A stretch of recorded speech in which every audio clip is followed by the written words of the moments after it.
বৃষ্টি হচ্ছে আমাদের কাছে, মানে একটু আবহাওয়াটা খুব ভালো, ঠান্ডা ঠান্ডা ভাব। মানে আল্লাহর রহমতে আমরা যাইতে পারবো ইনশাল্লাহ, আশা আছে। তো নদীর অবস্থা একটু মোটামুটি খারাপ আছে, তারপর বলবো আলহামদুলিল্লাহ। আল্লাহ যেটা করে আমাদের জন্য ভালোর জন্যই করে। তো আমাদের দ্বীপ জেলা ভোলা, এটা খুব সুন্দর একটা দৃশ্য, দেখাইতে পারেন, দেখেন অনেক ভালো একটা দৃশ্য। আমরা বাড়ির উদ্দেশ্যে রওনা দিতে, সবাই আমাদের জন্য একটু দোয়া করবেন যেন আমরা খুব সুস্থভাবে বাড়ি যেয়ে পৌঁছাতে পারি। আলহামদুলিল্লাহ, আমাদের লসটা অনেক ভালো এবং নিচের যে ইয়াগুলা অনেক উঁচু, এর জন্য আমাদের লসটায় যে যত বাতাস হইতেছে, ঢেউ হইতেছে, কিছুতে দুর্বল করতে পারতেছে না। ইনশাল্লাহ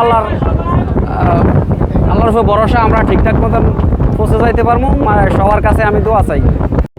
বাড়িতে যাচ্ছি, অনেক খুশি লাগতেছে, কিন্তু মাঝখানে বাতাস হয়ে খুবই আতঙ্কিত আর কি। আল্লাহর উপর ভরসা আছে, আল্লাহ বাড়ি যেতে পারি উঠে। খুব ভালো লাগতেছে, বাট কিছুক্ষণ ধরে একটু বাতাস শুরু হয়েছে, টেনশনের কোনো কারণ নাই। আলহামদুলিল্লাহ আমরা পৌঁছে যাবো। কিছু আমাদের তো আবহাওয়া ভালো ছিল, আমরা ঢাকাতে রওনা দিয়েছিলাম, খুব সুন্দর আবহাওয়া ছিল। আমাদের এরকম কোনো চিন্তাই ছিল না যে এরকম বাতাস হইব। ইনশাল্লাহ আল্লাহ ভরসা আমরা পৌঁছাবো। একটু নদীর তো একটু বাতাস তো হবেই ইনশাল্লাহ। একটু ওয়েদার খারাপ হয়েছে, আলহামদুলিল্লাহ খুব বেটার। নদীর মাঝখানে মাঝপথে হঠাৎ যদি ঝড় আসে, সবার ভিতরে একটা ভয় বিরাজ করে, কারণ দোনো সাইডে নদী, পানি।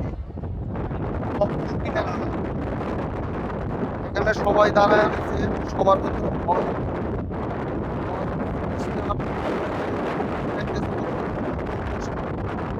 কেউ বসতে চায় না, সবারই জীবনের মায়া আছে, সবাই বিপদ, ভয় বা বিপদ।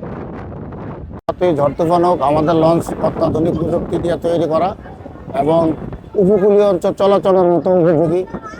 সি সার্ভে আমাদের লঞ্চ অনেক স্টেবল। যতই ঝড় তুফান হোক, ইনশাল্লাহ আমরা যাত্রী নিয়ে গন্তব্য স্থানে চলে যাচ্ছি, ইনশাল্লাহ যাব।